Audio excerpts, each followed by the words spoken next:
It has dawned on me just how interesting everything is. So I've gone in search of things. I may be quite a while.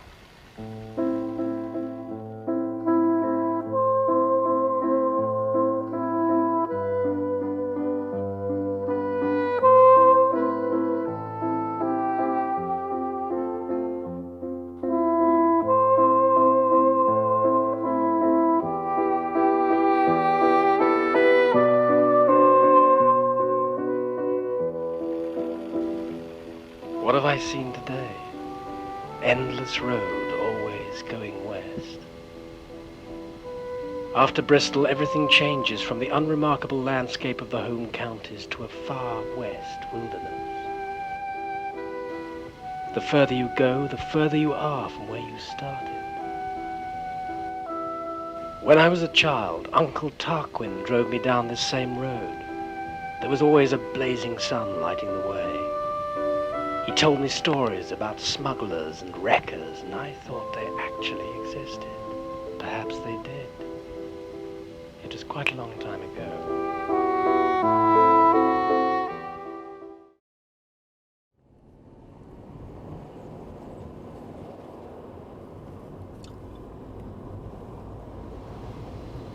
Mullen Cove, a hotel on a cliff, night drawing in of the sea.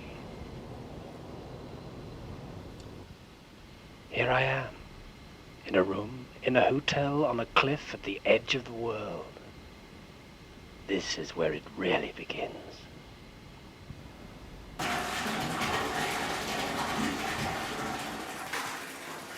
I found a splendid old communal bathroom along the corridor.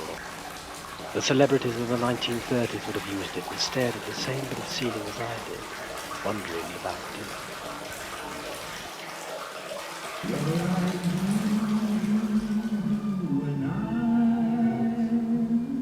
The dining room was empty. I had the duck, which was good, and a bottle of Crow's Hermitage, which was even better. I drank the whole lot. In the lounge afterwards, in a boozy haze and on my own, I found myself strangely drawn to the green light emanating from the fish tank. I slipped into a sort of trance and was transported to a lost underwater kingdom. In my head, the words of a poem from childhood echoed round and round. Lo, death has reared himself a throne in a strange city lying alone, far down within the dim west, where the good and the bad and the worst and the best have gone to their eternal rest.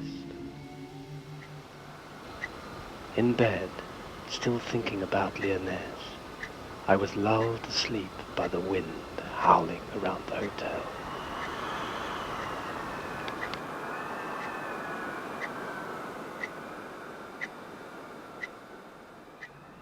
Bacon and eggs for breakfast. Marvelous. It's all right as long as you're not going on a boat, said the old lady at the next table. I'm not going on a boat. Outside, I could hardly stand up. The old lady was right. The area forecasts for the next 24 hours. Viking, north at Sierra, south at Sierra, Forties, Cromarty, 4th. Variable, mainly southerly or southwesterly, 3 or 4. Thundery showers. Good, occasionally moderate. Time, dogger. Southwest. Well worth a diversion, says the brochure about Zema Church.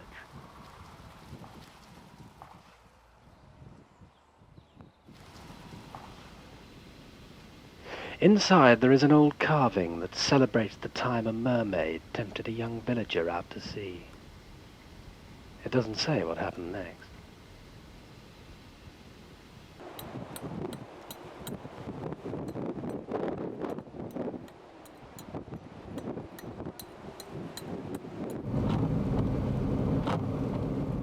The weather's taken a turn for the worse. Big depression over the Atlantic.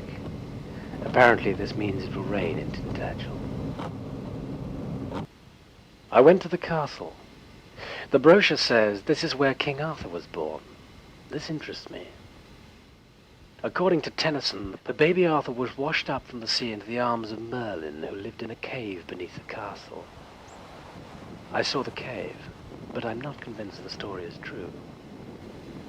Like Tennyson, I was inspired by Tintagel. I wrote a poem. I call it Ruins. All gone now, them that was here then. Now there is this, and that is all.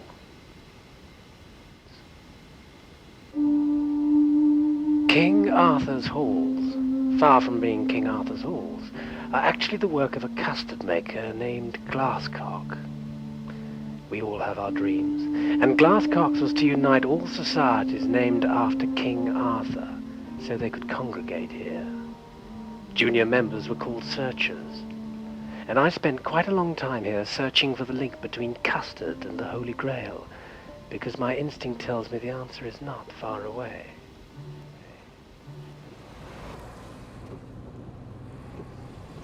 At Penzance, I came across a poster for the circus.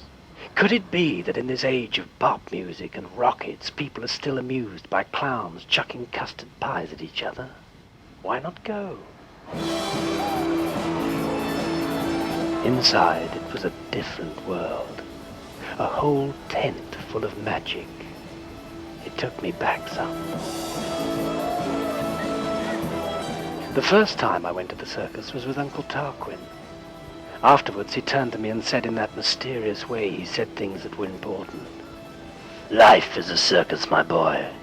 What are you? A lion or a clown? I remember he had this strange, rather sly expression on his face. His moustache was quivering. I rather like the elephants, I said.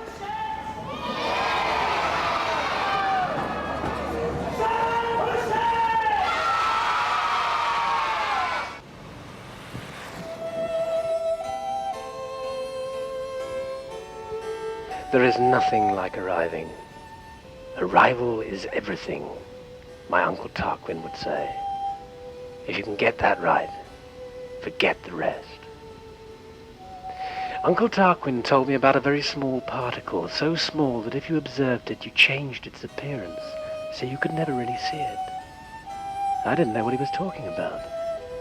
But when I arrive at a hotel, I sort of get it. Because all the conversations, smiles and frowns of a hotel community vanish as soon as a guest appears, and the people turn into staff. You can never really see the life of a hotel, because the observer changes everything, even if you are very, very quiet.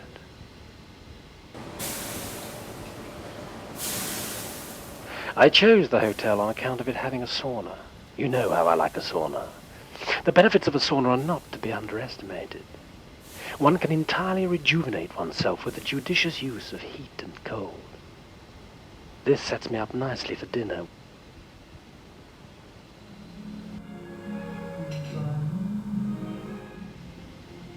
I had the smoked salmon and a really excellent Chateauneuf du Pape. There was a statue of Aphrodite or someone in an alcove near my table. Icy, hard beauty towering over me. It reminded me of you. You'd have loved all this. The wine, the music, the candlelight, the sheer glamour of it all. After coffee and mince and too much booze, I prowled the corridors of this vast place for what seemed like hours, looking for something. Lost, haunted, confused, rudderless. What is it they say on the back of postcards? Wish you were here, but I really do. You should be here with me. It's no good. No good at all. Oh God, turn out the lights.